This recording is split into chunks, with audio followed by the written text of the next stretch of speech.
15장. 자, 우리 같이 읽겠습니다. 11절에서 24절까지 시작. 또 이르시되 어떤 사람에게 두 아들이 있는데 그 둘째가 아버지에게 말하되 아버지여 재산 중에서 내게 돌아올 분깃을 내게 주소서 하는지라. 아버지가 그 살림을 각각 나눠 주었더니 그 후 며칠이 안 되어 둘째 아들이 재물을 다 모아 가지고 먼 나라에 가 거기서 허랑방탕하여 그 재산을 낭비하더니 다 없앤 후 그 나라에 크게 흉년이 들어 그가 비로소 궁핍한지라. 가서 그 나라 백성 중 한 사람에게 붙여 사니 그가 그를 들로 보내어 돼지를 치게 하였는데 그가 돼지 먹는 쥐염 열매로 배를 채우고자 하되 주는 자가 없는지라. 이에 스스로 돌이켜 이르되 내 아버지에게는 양식이 풍족한 품꾼이 얼마나 많은가. 나는 여기서 주려 죽는구나. 내가 일어나 아버지께 가서 이르기를 아버지 내가 하늘과 아버지께 죄를 지었사오니 지금부터는 아버지의 아들이라 일컬음을 감당하지 못하겠나이다. 나를 품꾼의 하나로 보소서 하리라 하고 이에 일어나서 아버지께로 돌아가니라. 아직도 거리가 먼데 아버지가 그를 보고 측은히 여겨 달려가 목을 안고 입을 맞추니 아들이 이르되 아버지 내가 하늘과 아버지께 죄를 지었사오니 지금부터는 아버지의 아들이라 일컬음을 감당하지 못하겠나이다 하나 아버지는 종들에게 이르되 제일 좋은 옷을 내어다가 입히고 손에 가락지를 끼우고 발에 신을 신기라. 그리고 살찐 종아지를 끌어다가 잡으라. 우리가 먹고 즐기자. 이 내 아들은 죽었다가 다시 살아났으며 내가 잃었다가 다시 얻었노라 하니 그들이 즐거워하더라. 아멘. 오늘은 아버지 얘기를 좀 할까 합니다. 한 아이가 동시를 쓰면서 이런 글귀가 제 마음에 좀 울림이 있었습니다. 우리 아빠는 왜 안경을 쓰실까? 나를 더 자세히 보려고 안경을 쓰시겠지. 우리 아빠는 왜 키가 크실까? 내가 어디 있나 찾으시려고 키가 크시겠지. 이 뭐 아주 간단한 글이지만 제 마음에 울림이 있었습니다. 한자로 어버이를 말하는 친자 있잖아요. 친부모 친할 때 그 친이 가만히 보면 나무 목자 위에 설립자 옆에 볼견자가 붙어 있어요. 나무에 앉아서 본다. 이것이 아버지 어머니의 한자라고 하는 거예요. 나무에 서서 아이들이 자녀들이 어떻게 어려운 일은 없을까? 또 넘어지는 일은 없을까? 바라보고 또 바라보고 그분이 바로 어버이라는 뜻으로 한자가 만들어졌다고 합니다.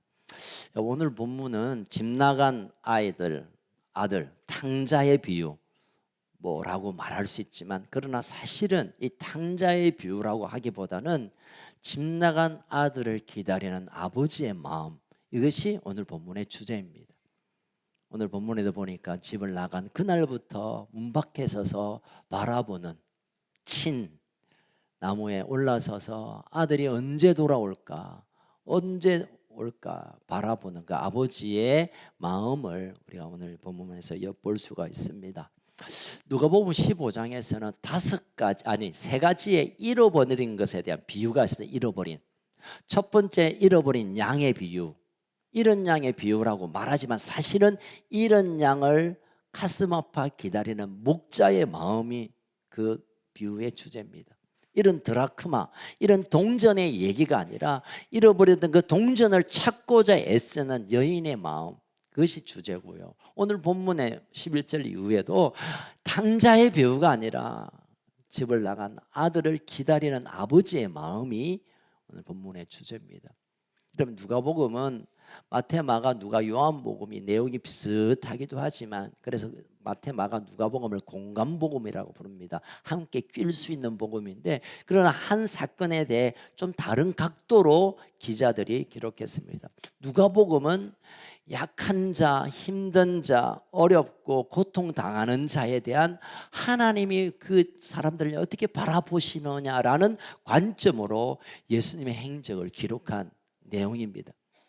그러니 누가복음에서 우리가 탕자의 비유라고 이름은 붙이지만 누가복음에는 탕자란 말이 없어요. 사실은 The lost, 잃어버린 아들. 누가요? 아버지가 잃어버린 아들에 대한 그 아픈 마음을 소개하는 것이 바로 누가복음이고, 누가복음 15장 오늘 소위 말하는 오늘 탕자의 비유 속에 담겨 있는 아버지의 마음입니다. 여러분, 어떤 얘기나 영화나 소설을 보면 주인공이 누구인가를 잘 찾는 것이 전체 스토리를 이해하는 데 필요합니다. 왜냐하면요, 주인공은 언제 나타납니까? 에? 처음부터 나타나기도 해요. 그런데 마지막에 나타난다는 이 말은 주인공은 절대 안 죽어요.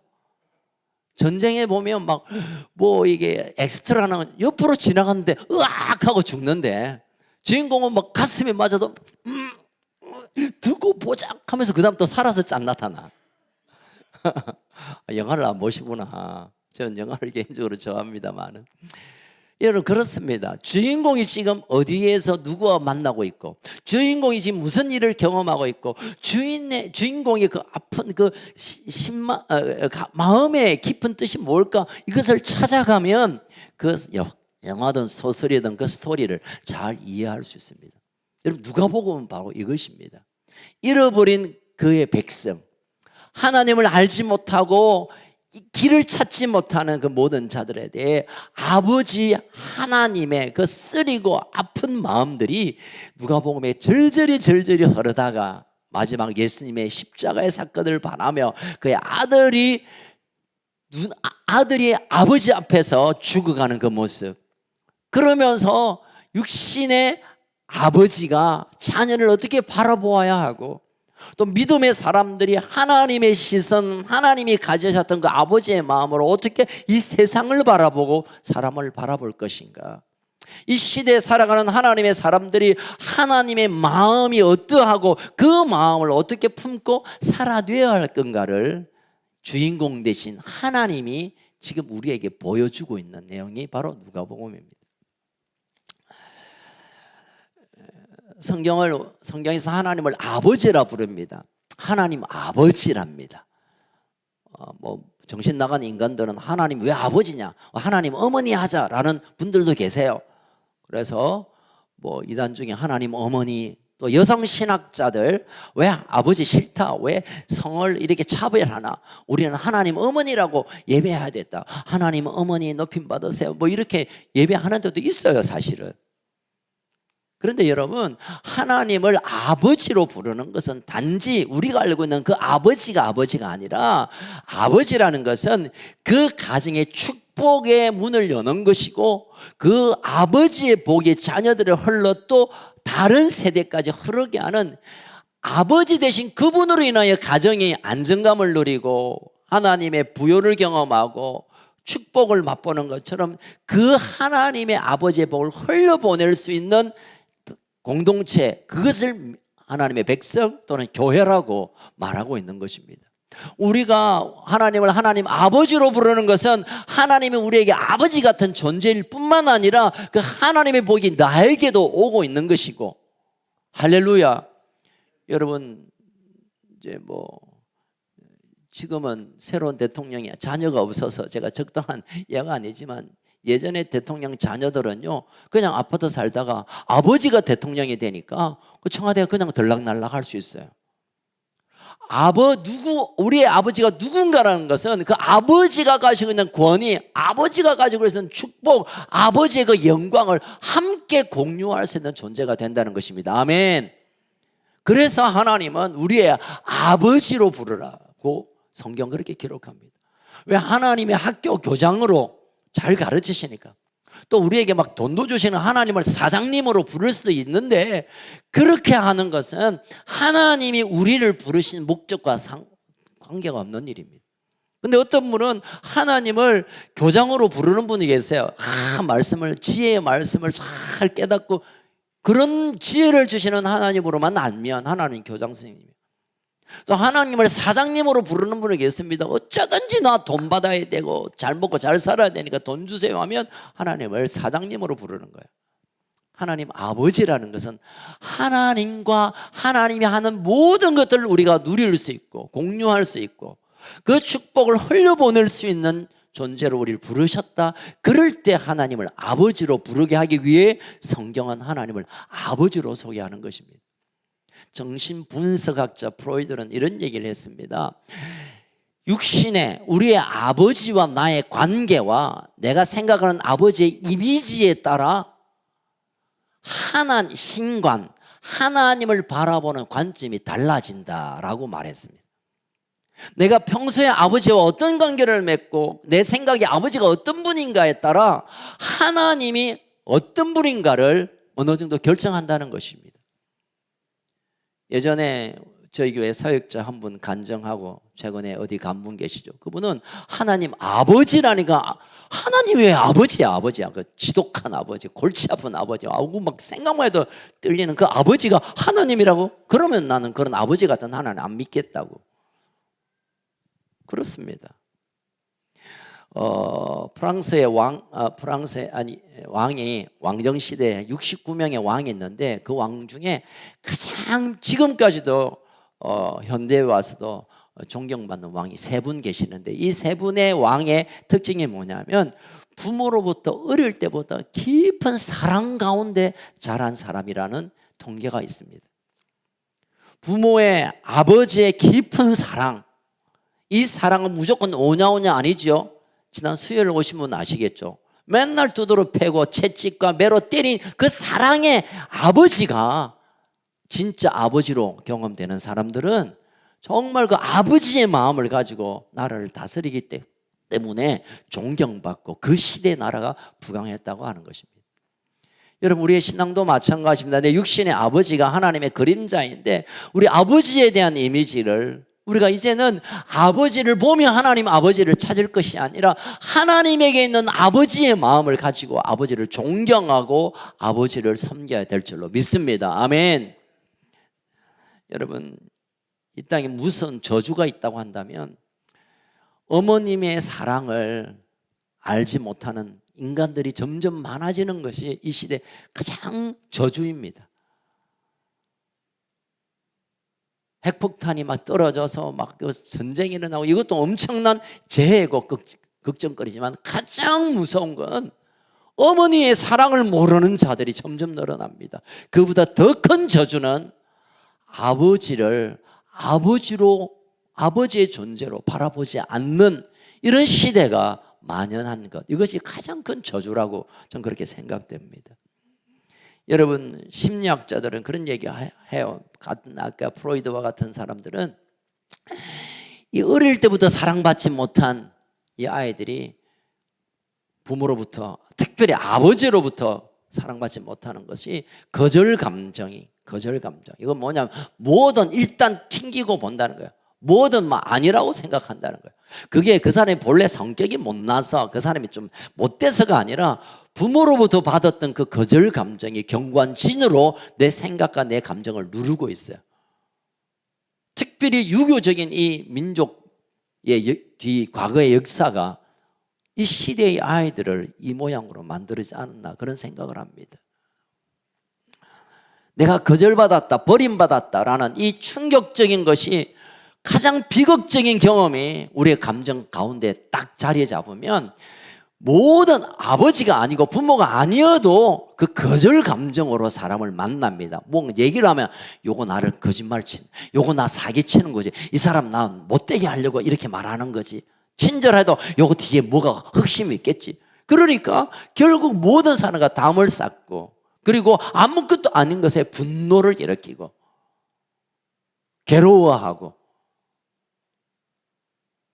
심각한 열등의식에 빠지게 되고, 그러니까 모든 세상과 담을 쌓고 담을 쌓으면 또 깎아버리니까 그럴 수도 없고, 그러면서 결국 불행한 인생으로 살아가게 됩니다. 예수를 믿고 수십 년을 믿어도 이 거절 감정으로 만들어진 이 견고한 진, 그 견고한 지에 누가 들어앉아 있냐면 사탄이, 악한 영의 그 먹이를 먹고 들어앉아 있습니다.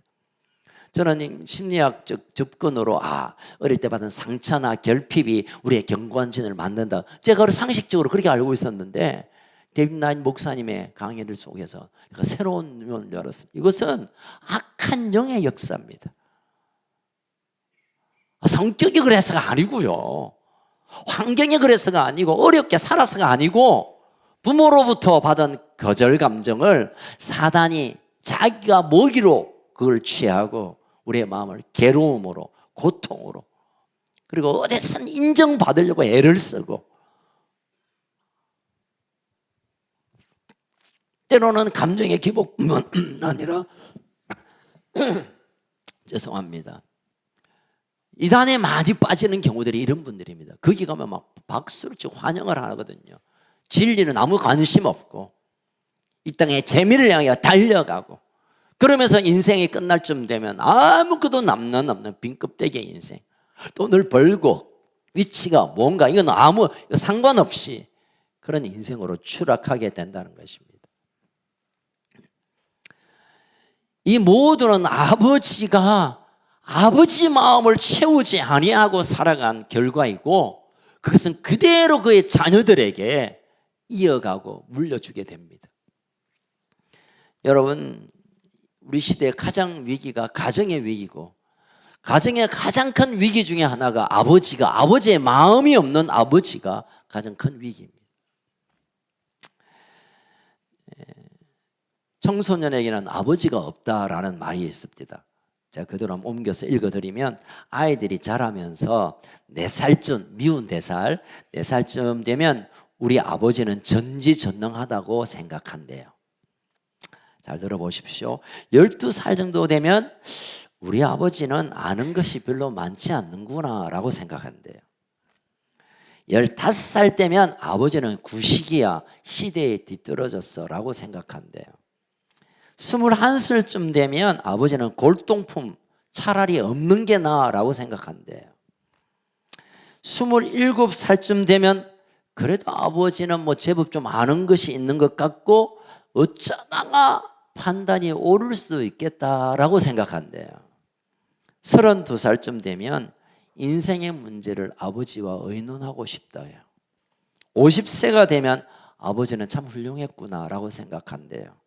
60세가 넘으면 내 아버지는 내 인생의 모든 미래를 알고 계신 분이구나라고 받아들인대요. 여러분 어떻습니까? 여러분, 자식을 키우는 부모, 이거는 경제적으로 뭐 상식적으로 뭐 어떻게 하든 남는 장사가 아니잖아요. 물론 그런 분 계세요. 내가 쎄로 하면 안 된다. 혀가 빠지도록 애를 써서 알을 잘 키워놓으면 내가 나이 들어서 편하게 살겠지. 노후복지의 일환으로 자녀를 애쓰고 수고하시는 분이 계세요. 그러나 대부분의 부모는 그렇지 않습니다. 남는 장사 아닙니다. 매일매일 한 달, 1년 돌아보면 마이너스 택도 없는 일을 막 쏟아서 해요. 왜요?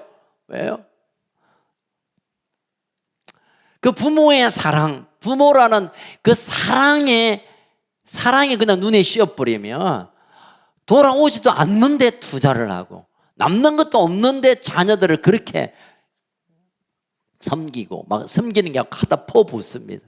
자, 이 정도 되면 자녀들이 털끝만이라도 이 부모의 마음을 알아주면 좋을 텐데 대부분의 경우는 그러하지 않습니다. 자, 오늘 본문으로 좀 돌아가서 이 둘째 아들 얘기와 아버지의 마음을 좀 엿보봅시다. 그런데도 불구하고 오늘 본문에 보니까 이 아들이 집을 떠나기로 결정했습니다. 부모를 떠나기로 결정했습니다. 저 아버지 밑에서는 내 싹수가 놀았다. 내 평생 해봐야 뭐 양이나 키우고 똥이나 치우는 인생 살겠다. 나름 자기 인생을 생각하면서 결정한 것은 부모를 떠나야 되겠다. 여러분, 에덴 동산의 부요와 풍성함 그것만으로도 충분하고 넉넉함에도 불구하고 더 뭘 가지고 더 뭘 먹으려고 하다가 선악과를 범하고 죄를 이 땅에 시작하게 했습니다. 여러분, 죄가 뭔지 아세요? 윤리적인 남에게 해를 끼치고 해코지라는 게 또 죄지만 죄의 근본적인 이유는 뭐냐면 하나님을 떠나고 싶은 거야. 교만, 불순종 이런 게 있지만 그 깊은 마음속에 들어가 보면 하나님을 좀 떠나보내고 싶은 거야. 아버지와 잔소리도 싫고 구질구질한 이 집구석도 싫고 나 혼자 뭔가 잘할 것 같은데 내가 여기에 구속당하는 것 같다. 떠나려고 하는 여기서부터 죄의 걸음이 시작됩니다. 하나님을 떠나는 것이 타락의 원인입니다. 이것은 자녀뿐만 아니라 우리에게도 마찬가지입니다. 하나님, 뭐 골치 아프다, 신앙생활, 교회 가서 적당히 비비면 되고, 막 내 생활은 내가 알아서 하고, 내 사업은 내가 머리 굴려서 하고, 막 내가 몸을 써서 애쓰고 벌고 먹고 사는 하나님과 전혀 상관없는 이것이 타락입니다. 타락입니다. 우리가 타락하면 뭐 소주병 먹고 머리에 넥타이 묶고 뭐 이게 타락으로 연극할 때 말하지만, 그 타락의 모든 근원은 하나님과 상관없이 사는 여기서 출발하는 거예요. 때때로 목사도 장로도 교회 생활을 오래 했어도 타락한 인생을 살 수 있습니다. 언제요? 하나님과 상관없이 삽니다. 하나님이 싫어서 막 떠나기도 하지만 하나님 별로 관심 없고, 하나님의 앞에 서 있는 것이 부자연스럽고, 예배하는 것이, 말씀 보는 것이, 찬양하는 것이 이게 좀 불편하고, 하나님 언제든 하나님 좀 뒤로 하고 그냥 재미를 있고 살고 그냥 행복도 아니죠. 이게 타락이에요. 다른 게 타락이 아니에요. 여기서부터 시작하다 보면 또 다른 자극적인 걸 찾고, 여기 타락에서 출발하면 또 멋진 걸 찾아다니는 이 둘째 아들처럼 아버지하고 먹고 사는 이 인생이 너무 막 답답해. 그래서 어디로 갔어요? 먼 나라로 갔습니다. 먼 나라. 이 먼 나라가 어디냐 하면 좀 뭐 비행기 타고 가는 나라가 아니라 아버지의 소리가 안 들리는 곳, 아버지의 관심이 멀어진 곳, 더 이상 아버지 생각 안 해도 되는 곳, 그곳이 먼 나라입니다. 그 먼 나라로 갔습니다. 거기 가면 더 이상 아버지 생각 안 해도 뭐 그냥 내가 내 혼자 내 힘으로, 내 능력으로, 내 똑똑한 머리로 살 수 있다고 생각한 그것이 먼 나라입니다. 이런 먼 나라에서 우리를 만만하게 뭐 우리가 원하는 대로 되어집니까? 할 수 있으면 우리에 있는 것을 빼앗아 가려고 하는 나라가 먼 나라입니다. 아버지의 나라는 할 수 있으면 막 가만히 있어도 부어주는 나라고 한다면, 먼 나라는 할 수 있으면 빼앗아 가려고, 있는 것까지 거짓말과 도둑질과 우리를 말명하려고 하는 것들이 버글버글한 그 나라가 먼 나라입니다. 여러분, 사탄은 우리를 얼마나 많이 속인 줄 아세요? 야, 기도한다고 되나? 하나님은 그건 교회에서 그냥 체면 차리듯 하면 돼. 성경보다 TV가 얼마나 재밌는데, 얼마나 재밌는 게 많은데, 신앙생활 이거 좀 따분해. 하나님 뭐 음성 듣는다, 저 사람들 뭐 제정신이야. 지가 노력하고 지가 애써야 먹고 사는 것이지. 이게 사단이 우리에게 들려주는 유혹입니다. 어려움이 생기면, 몸이 아프면, 걱정이 되면 벌떡 하나님께 엎드리고 하나님 앞에 달려가야 할 우리가, 몸이 아프면 뭐 누가 의사가 제일 명의가 누구, 어디에 뭘 잘하고 뭐 그 길을 쫓아다니는 사단의 속임 가운데 우리가 지금 막 헤매고 있는 것입니다.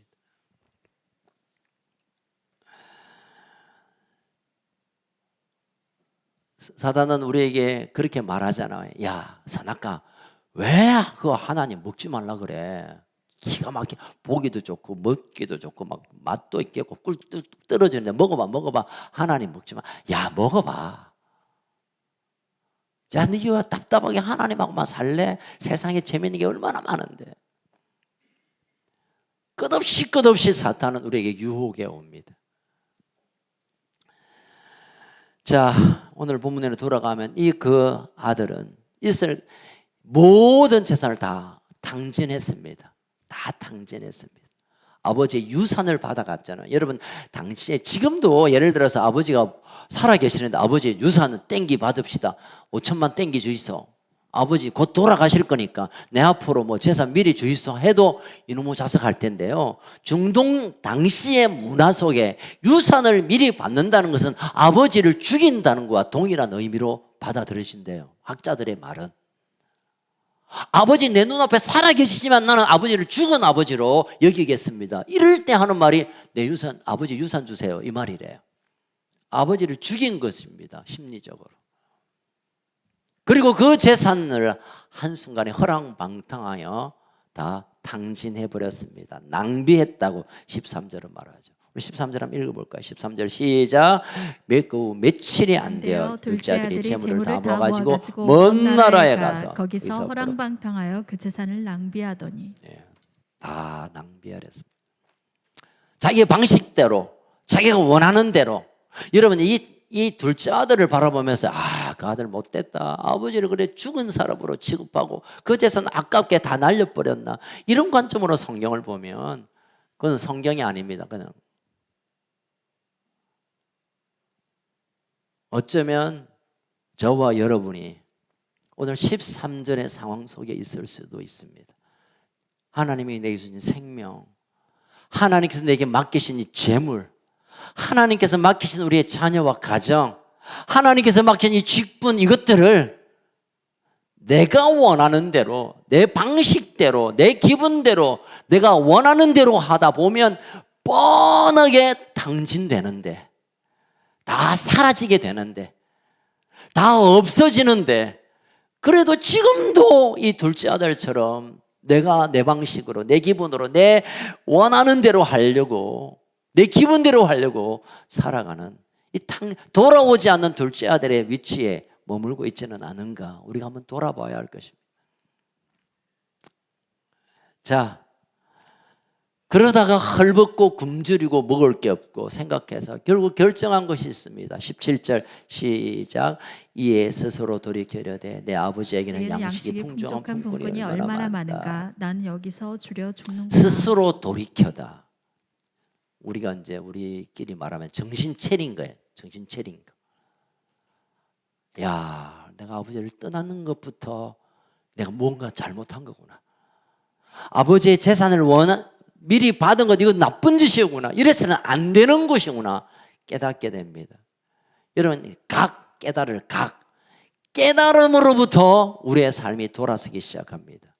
그런데 이 둘째 아들이 돌아가기로 결정은 하지만, 아니 내가 잘못된 건 알지만 돌아가면 아버지가 나를 두드러 잡을 텐데, 다리 몽새를 부르트든지 아니면 막 문전박대를 하든지 아니면 야, 네 나를 죽이는 거로 취급하고 네 재산 가져가서니 나 모르겠다, 아빠가 그러지 않을까.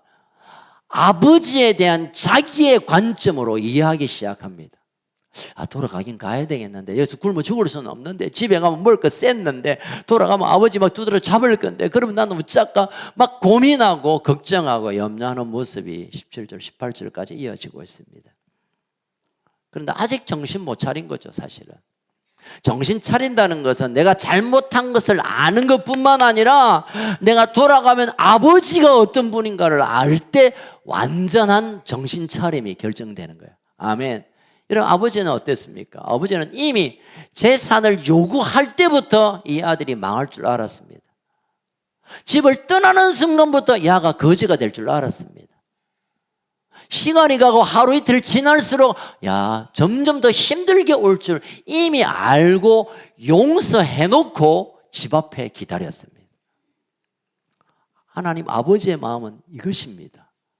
우리가 하는 거 봐서, 우리가 뭐 어떻게 해서 그래 하시는 분이 아니라, 우리의 잘남과 실수와 전혀 상관없이, 우리의 잘못과 우리가 뭐 잘하면 아무 상관없이 우리가 아들이기 때문에 용서가 필요하면 용서를 준비하고 계시고, 위로가 필요하면 위로를 준비하고 계시고 지금 기다리고 계시는 분입니다. 아멘.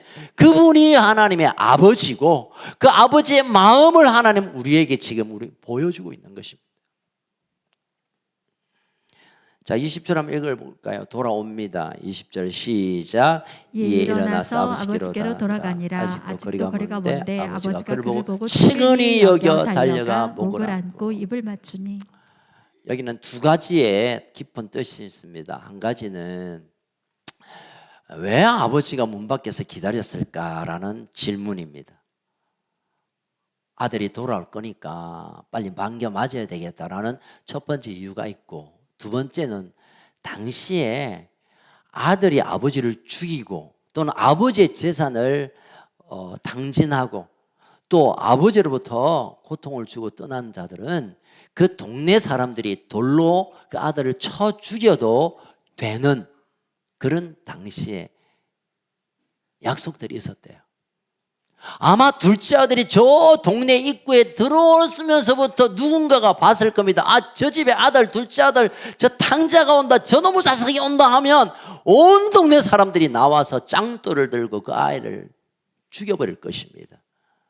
이 상황을 너무나 잘 알고 있는 아버지는 혹시 오늘 우리 아들이 오다가 누군가의 발각이 되어서 그 돌을 들고 오는 사람에게 죽임을 당하면 안 되니까 매일 아침 가장 눈 뜨자마자 혹시 아들이 새벽에 오다가 들키거나 아침 시간에 들킬까 봐 그냥 밤새 기다리다가 잠깐 눈 붙이고 해가 뜨자마자 동네 제일 앞에 서서 기다리는 거예요. 왜 기다릴까요? 그 아들을 빨리 맞이해야 되니까. 빨리 맞이할 뿐만 아니라 그 아들을 끌어안고 있어야 돌을 이 아들이 안 맞고 아버지가 맞아서 이 아들을 보호할 수 있기 때문에 이 아들을 살리기 위해서 가장 먼저 가서 아들을 품고 끌어안고 허거하는 것은 오래간만이다, 잘 왔다, 이것도 있지만 혹시 누군가 돌을 던지면 내 등이 깨지더라도 내 머리가 깨지더라도 너는 다치면 안 돼, 이 마음이 여기에 담겨 있는 것입니다. 다시 말하면 아버지는 모든 희생으로 우리를 키웠지만 지금도 그 희생을 멈추지 않고 우리를 살리시기 위하여 지금도 우리를 바라보고 있는 것, 이것이 아버지의 마음을 나타내는 것입니다. 측은히 여긴다라는 말은 영어 성경에 compassion인데요. come은 곁에서, 옆에서, 또 함께, 잣에서, 함께라는 뜻이고, 패션은 슬픔을 경험하는 겁니다. 느낀 거. 곁에서 느낀다는 말이 compassion인데 이건 뭐냐면 측은히 여긴다는 뜻이에요. 그러니까 이 아들의 슬픔, 아들의 아픔, 아들의 불안, 아들의 염려를 함께 동감한다. 이게 측은히 여긴다는 거예요. 아이고 불쌍하다 이놈의 자식아. 이게 아니라 네 아픔, 네 부끄러움, 네 고통, 네가 겪고 있는 그 눈물을 나도 같이 하자. 이게 측은히 여기는 아버지의 마음입니다. 아버지의 마음이 이런 것입니다, 여러분. 너 내 돈 날렸지? 너 동네 사람 부끄러워서 내가 고기를 못 들겠다. 야, 돌아오더라도 빨리 뒷문 열어놨으니 가. 충분히 그래도 돼요. 이 아버지가 나쁜 아빠가 아니에요. 그럼에도 불구하고 네 아픔은 내 아픔이고 네 부끄러움은 나의 부끄러움이고 네 고난과 고통은 내 거야라고 끌어안는 이것이 측은히 여기는 아버지의 마음입니다.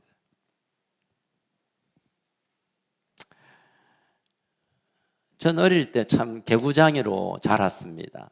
싸움도 많이 하고 막 사고도 치고 뭐 학교 마치면 그냥 밤이 해가 질 때까지 애들하고 뭐 다망구, 시차기, 다마치기, 뭐 합니까? 뭐 오징어 게임 이런 거 막 했어요. 그러다가 이제 제가 어느 한 날 그 다망구 하다가 돌뿌리에 넘어져가지고 팔이 부러져 버렸어요. 그래가 막 아이야 하고 들어오니까 엄마가 그럽디다.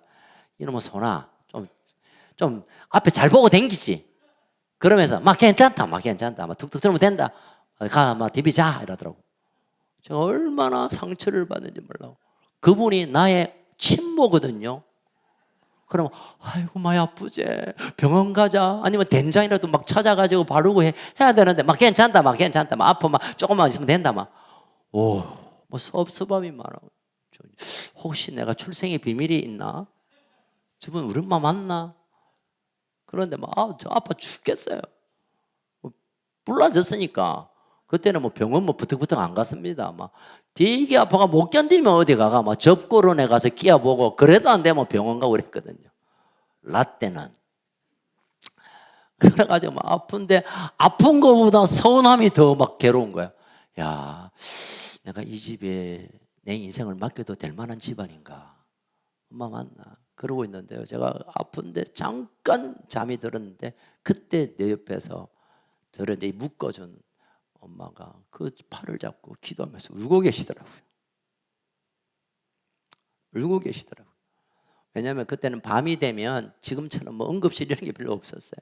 그러니까 병원 가야 되는데 못 가니까 그렇게 말씀하셨죠. 그러면서 울고 계시는데요. 제가 뭐 일어날 수가 없어요. 엄마 아프다 놓고 기도해라 이러고 싶은데 그러지도 못하고.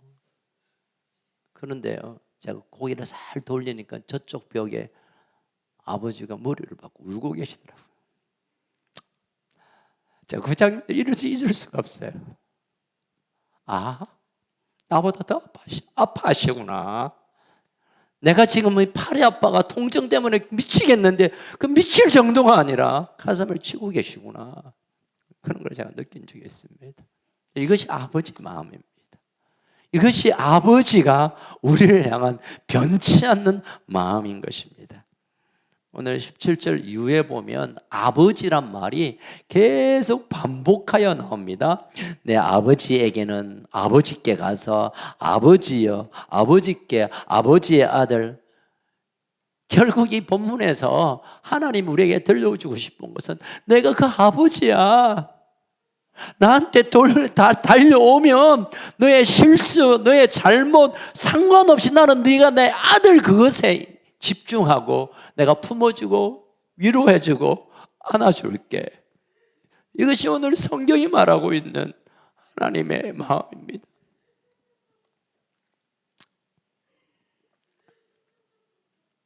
자, 이제 돌아온 아들에게 아버지가 잔치를 엽니다. 잔치. 잔치에 엄청난 잔치를 차렸어요. 동네방네 사람들 다 초청했어요. 좀 위험한 시도죠. 이 집에 그놈 왔나 하면 그 집안에 와서 돌로 던질 수 있었지만, 그러나 이 아버지는 돌아온 이 아들을 내가 완전한 용서를 했고 여러분도 용서가 필요합니다. 그래서 가족들을 다 모아 잔치를 벌입니다. 그것은 야가 돈 다 안 까먹고 조금 가져왔으니까가 아니라 야가 건강하게 왔으니까 돈 안 들 거, 그게 아니라 그저 그냥 아들인데 아들의 위치에 거기에 왔다는 이 사실이 아버지에게는 가장 기쁜 이 잔치의 이유입니다. 저는 오늘 이 말씀을 우리가 이 누가복음에서 특별히 탕자의 비유는 예수님이 했던 비유 중에 가장 긴 얘기예요. 왜 예수님께서 많은 비유를 하시면서 왜 이 이야기를 그렇게 오래오래 하시는가? 왜 길게 하시는가? 그것은 무언가 우리에게 보여주고 싶은 것이 있습니다. 우리가 아버지의 마음으로 하나님을 섬기고 아버지 마음으로 자녀를 돌보고 자녀들도 이 아버지의 마음으로 부모를 섬겨야 합니다. 여러분 기억하십시오. 이것은 아버지가 자녀를 이렇게 길러야 된다, 이런 윤리적인 교훈이 아니라, 물론 아버지는 하나님 아버지의 마음으로 그 심정을 가지고 자녀들을 기다려주고 용납하고 용서하고 죽어도 또 주고 싶어 그렇게 살아야 합니다. 자녀들도 마찬가지입니다. 이 하나님의 마음을 가지고 부모를 섬겨야 합니다. 나한테 뭘 사주면 좋아하고 내 마음대로 움직여주면 아버지라 부르고, 그러지 않으면 아버지를 떠나는 그게 아니라 아버지에게 드리고 또 드리고 끝까지 참아내며 아버지를 아버지로 존중하는 것, 그 아버지의 마음으로 자녀들이 부모를 그렇게 섬겨야 합니다. 우리 셀에서도 마찬가지고 교회 안에서 마찬가지고, 이 아버지의 마음을 우리가 함께 일식하는, 가슴에 품고 서로 만날 때 그 안에 위로가 있고 치유가 있고 회복이 있고 하나님의 깊은 사랑이 흐르게 되는 것입니다. 이철환 씨의 연탄길이라는 수필집 비슷한 게 있어요. 어릴 때 참 힘들게 어렵죠. 달동네에 살았던 자기 인생의 경험을 통해서 정말 우리의 마음을 만지는 얘기들이 모여져 있는 건데, 그게 아버지의 우산이라는 내용이 있어요. 그 내용 그렇습니다. 아버지는 고물 장사를 했는데 하도 고생했는데 늘 남루한 복장 옷차림 때문에 친구에게도 아버지를 속였어. 그렇게 아버지와 시간을 보냈습니다. 유리저곡 줍고 신문지 모여오는 아버지를 바라보면서 정말 친구들 창피해서 아버지가 저기 오면 돌아갔던 기억이 있다. 아버지는 다행히 돈을 좀 모아서 식당을 차렸는데 차리자마자 실패를 했다. 어머니와 우유 배달을 하다가 설상가상으로 교통사고로 기부스를 하고 집에 쉴 수밖에 없었다. 그런데 어느 날 천둥 번개가 치며 폭우가 쏟아지는 밤이었다. 내일 시험을 앞두고 시험 공부를 하고 있는데 지붕이 휘어서 물이 뚝뚝뚝 떨어졌다. 너무 짜증스러웠다. 고무다라이, 쓰레기통 양동이로 받쳐도 금방 그 물이 넘쳤다. 견딜 수 없었다. 그때 아버지는 화가 났는지 휑하니 밖으로 나가셨다. 30분이 지나고 1시간이 지났는데 아프신 아버지가 돌아오지 않았다. 어머니와 이 골목 저 골목을 찾아다니다가 지붕 위에 시커먼 물체를 발견했다.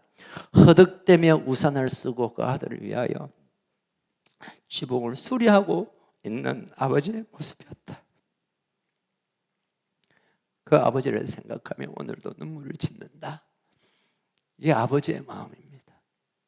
여러분, 이 마음이 우리에게 함께 나누어져서 이해 타산, 자기의 자존심, 자기의 욕심을 채우는 이 세상의 사람들과 다르게 하나님의 마음으로 기다려주고 용납하고 용서하고 세우고 또 내가 희생하기를 자발적으로 고난을 선택하고 너의 아픔이 내 아픔이고 내 눈물이 내 눈물로 끌어안는 이런 아버지의 마음이 지금 우리에게 절실히 필요한 때입니다.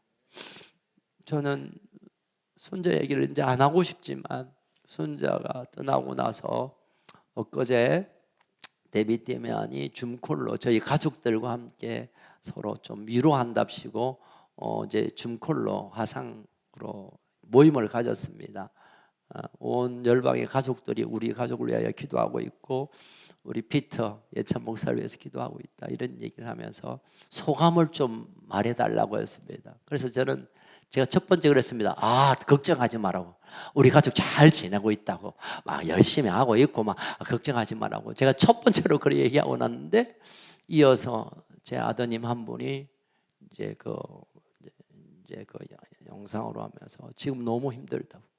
나 너무 슬프다고. 나 너무 그냥 괴롭다고. 너무 미치겠다고. 그 얘기를 나누었어요. 저는 그냥 허리를 찌르고 싶었지만 그럴 수가 없었습니다. 부끄럽기도 하고 또 언제까지 그 슬픔에 잠겨 있어서는 안 되잖아요. 그래서 저는 어쨌든 넘기려고 했는데 결국 데이빗 데미안 목사님 그런 얘기를 했어요. 아픈 것 아픈 대로 아프다고 해야 된다.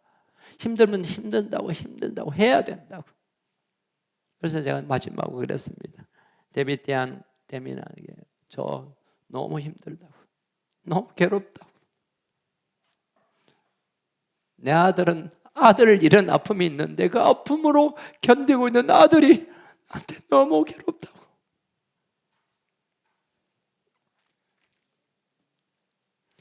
컴패션.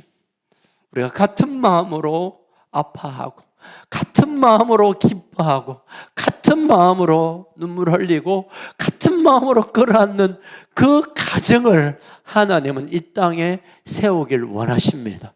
하나님이 친히 내가 아빠가 되어줄게, 내가 아버지 노릇할게. 그래서 하나님이 우리에게 그 사랑으로 그 마음을 우리에게 보여주십니다. 이제 우리 가족들이 우리 컨셉 가족들 안에 좀 뭐 열받고 삐지고 그러면 아이고 나이와 상관없이 아이고 아직 어리구나, 내가 아버지의 마음으로 저분을 좀 안아드려야 되겠다. 그래서 여러분 배려해 주십시오. 나이와 상관없이 직분과 상관없이 그러면 아이고 어쩌노. 제가 어제 이 패드를 선물 받았어요. 어제 그제 제 아들한테서. 새 아들 말고 다른 아들들께서 제게 선물을 주셨어요. 그래서 제가 이걸 붙들고 밤새 울었습니다. 고가의 기계이기도 하지만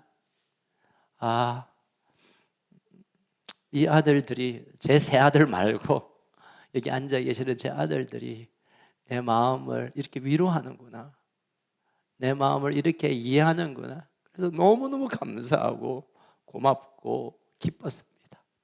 와 평생 내가 감사를 기억할 것 같아요. 여러분 오늘 제가 참 어버이 주일, 스승의 주일, 제가 부끄러운 어버이고 정말 죄송한 스승이어서 참 부끄럽지만 그럼에도 불구하고 우리가 함께 아버지의 마음으로 들어가서 그 마음을 품어야 합니다. 그 마음을 함께 나누어야 합니다.